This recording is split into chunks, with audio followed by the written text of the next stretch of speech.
Job search is a project. You break it down into milestones over a timeline: resume writing, job searching, interview scripting, interview practicing, etc., etc. It is a list of uncomfortable things.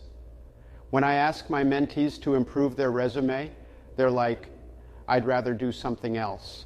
You see, everyone enjoys the reward at the end, but no one enjoys doing those things.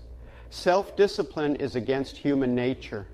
The mere thought of persisting in the face of challenges makes you want to give up. That is why you need a mentor.